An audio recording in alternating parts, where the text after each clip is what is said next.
Good evening, welcome to Strictly Football aired every Monday right here on Winners TV. It is the 2nd of March 2020 and of course February is gone, but we're now here in a new month, which means that we have more football, new football, we're forever in football. And I'm always happy to be here on a Monday night alongside my good buddy, Mr. Mervin Kokubelas. Also in studio tonight from the onset, we have Alvin, Xavier. Some persons say Xavier, but it's Xavier. Some persons say Xavier. So it's a lot of names, but he's a football man through and through. I'm glad to have him on the program with us tonight because we're going to pick his brain in terms of every facet of the game. Because once we have persons like this on the program, we don't let them come here to waste. We want to use every bit of their skill, and Alvin certainly is a good pick to have here tonight. We're gonna go straight into things. Coco, it was a good weekend enough all around in terms of football for us. It's a good weekend for some persons. Good weekend for certain EPL fans. A bad weekend for others. Good weekend for some local football fans. Tough week for others. It's a bit up and down. So it's a bit it's all over the place. It's a jigsaw, personally says. It's neither here nor there. However, let's start locally with the VSADC senior team. They took on the VSADC under-21 outfit in some of the Cassius football. We have Sean Gooden as well. So let's take in those highlights and hear what the guys from Vempers Sports Athletic and Drama Club has to say. Our senior team came up against our under-21 team, the fixture for today. The game was a very good game, although both teams were missing some players. The senior team basically dominated the game as expected. The game finished 4-0 in favor of the senior team. But as expected, we are also in the first division. So I basically was using that game as a practice game in preparation for our game on Wednesday, to try certain tactics and formations for Wednesday against Platinum in Vieux-Fort. So the Cassius League came at a great time for us in terms of giving us the match practice and the match fitness.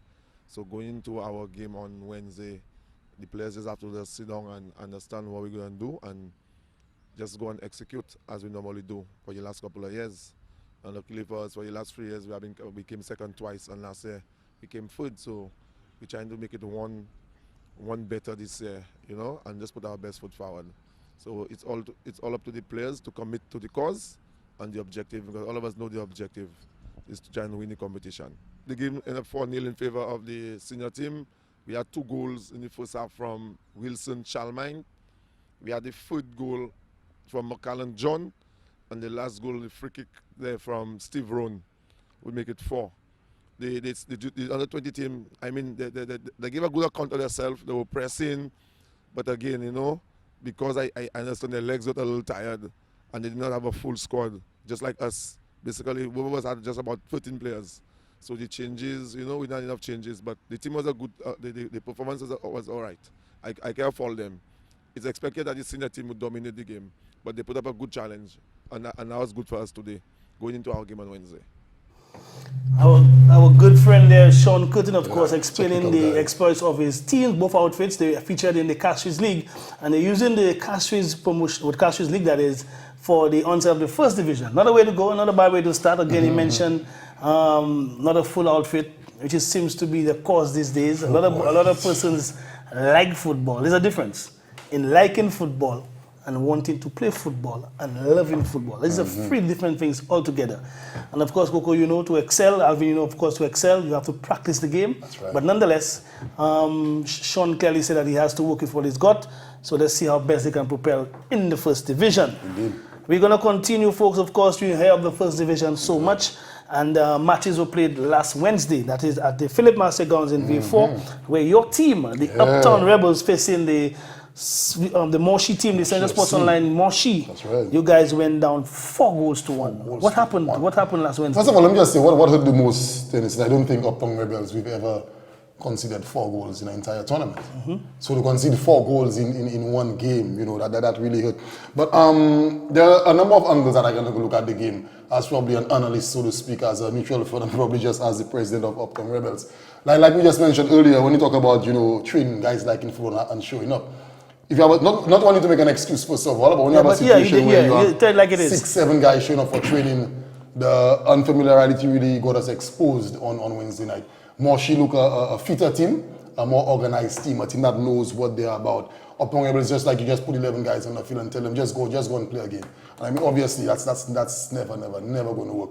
You have a situation where you're making a sub and a guy's asking you, coach, who is that player? So you're going in for X. It's like, who's X? You know, so guys really not knowing each other. Like I said, not want to take anything away from Moshi. They came out better prepared than Uptown Rebels, but their scoreline really hit things in 4. That was tough. All right, good. Here's another 4 again. Big players, of course, with which Alvin is affiliated with. Yeah. They defeated El Niños from there, so 4-1. Alvin, how did that happen? Not how, but are you satisfied with the opening encounter for you guys? Well, well, I'd like to say greetings to all the football fans out there, whether in St. Lucia or out. It's football. Well, to start off, of course, yes, considering what the club was just coming from or going through, it was welcome. It was really welcome because everyone around the club, around the community was looking to see how big players would handle, their first, competitive match since, they learned away of one of our, club generals.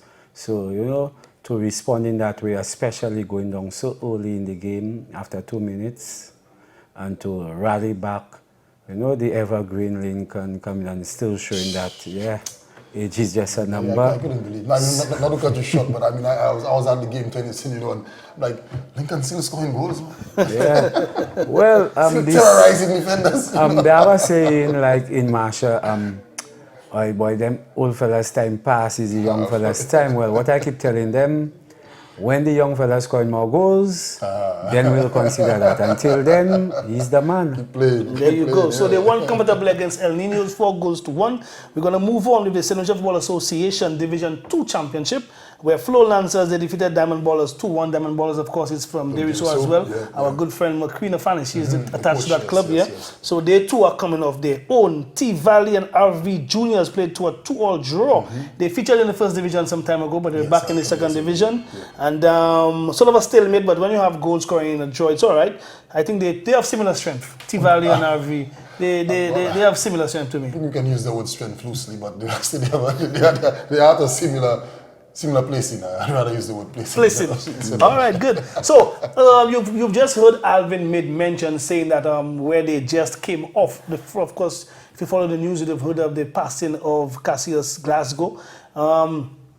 First outing, the club in itself had to gather strength to go out in this encounter is the football season. But that being said, like you said, Cassius has been a general in the club. So in terms of where it is and where do you see it going? Of course, at the funeral, you heard of so much being said by persons in position, from the district reps or persons bidding to be district reps.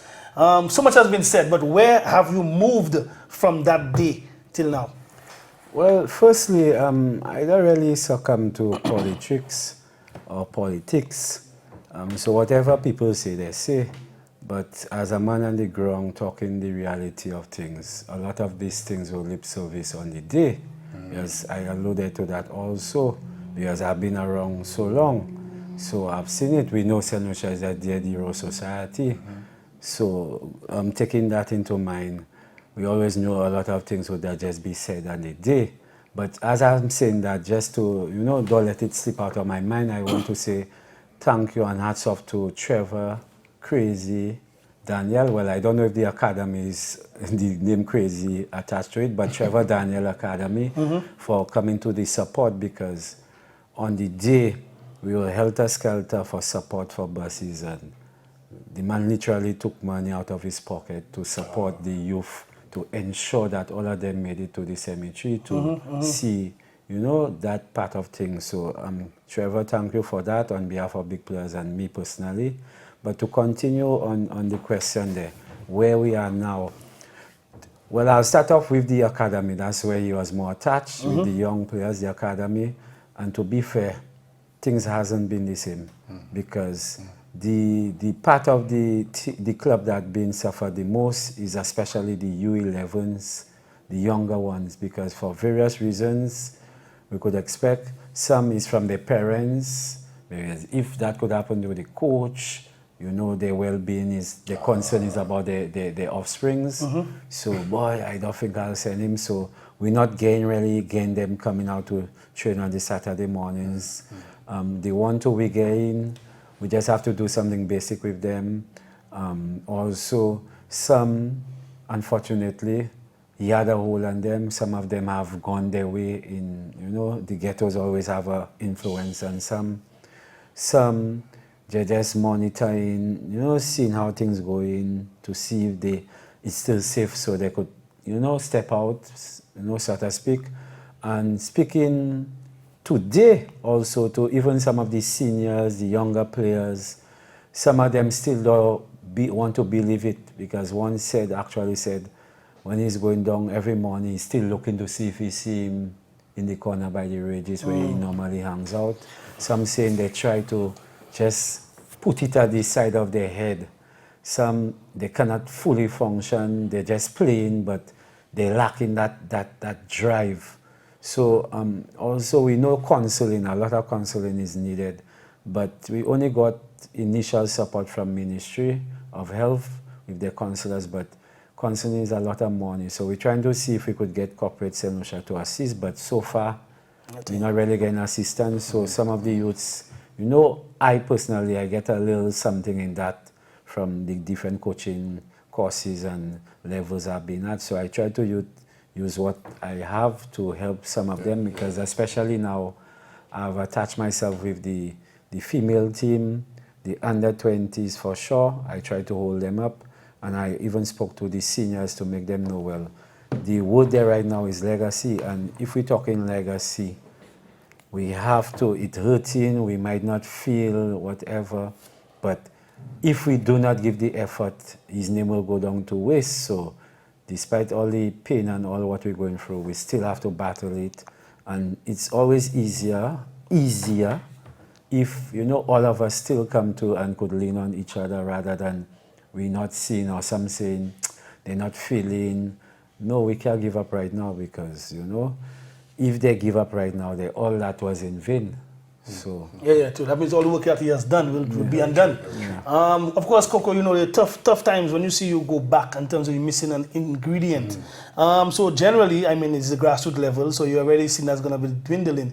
So do you think you guys can, you know, motivate yourself any way that you guys could come out of this? Because I know it's difficult. It's always easier said than done. Very, but as anything else, life continues, life goes on. Well, I was just making them see the image of we were in a storm, and no matter what kind of storm, how dangerous, whatever damage it has done, after this storm there's a calm.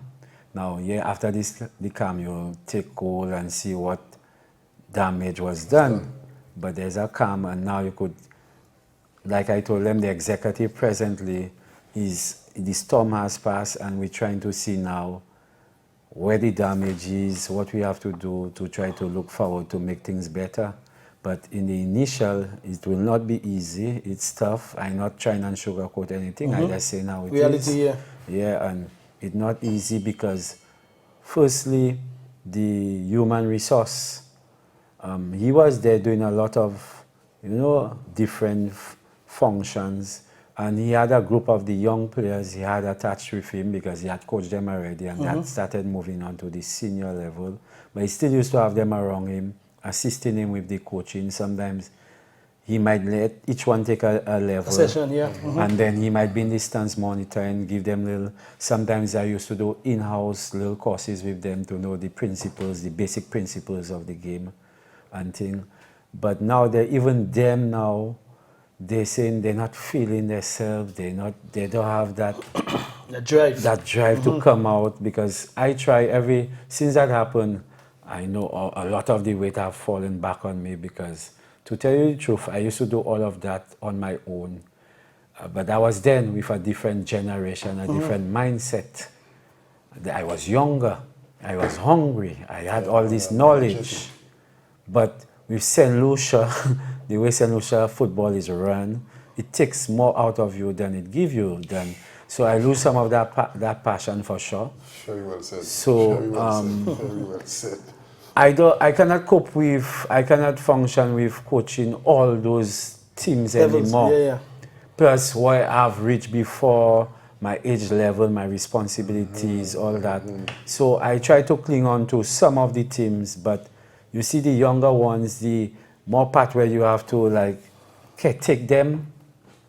That one I don't really have it in me to, and that's where we really need the human. That's where he was. So have you guys identified anyone within the setup, or probably bringing somebody from on the outside? Has anyone come up and say? Well, many people talk even on the day of the funeral anyway, but now we're ready. Now we have started trying to have these sessions back. Nobody showing their face, nobody, we see nobody.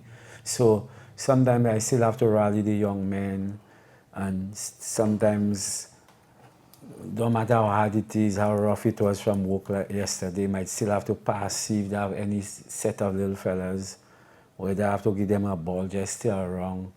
Sometimes we have this young man, Tantia Setaj, was really attached to Cassius. He also did his D license. But since then, he hasn't been living up, because it's not just about having the D license. They have certain rules. You have to ensure you certain sessions you have to do. And because of that loss of drive, I don't even know if he'll get his certificate, because he hasn't been continuing what is required of him. But he's the one right now. I just try to rally. Sometimes when he has time, he still comes around to give a little session.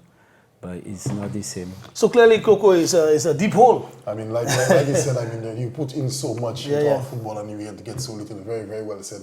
And I don't see it getting any easier for them. I mean, hopefully you guys find a way.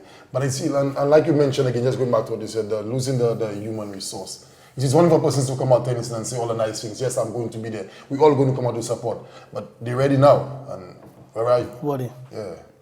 Tough. So it clearly looks like as if, well, remember it's an extension. You have the big players, the good last level, and you have the other levels within the club. Now, how that also branches out into Marchand as a community, because Marchand itself has to play district level football. You have Black Hat, all those commissions to come. So do you see that now spilling onto the wider aspect of things within the community? Well, yeah, in some way and form, because at the end of the day, some of the younger talent, they're just not coming.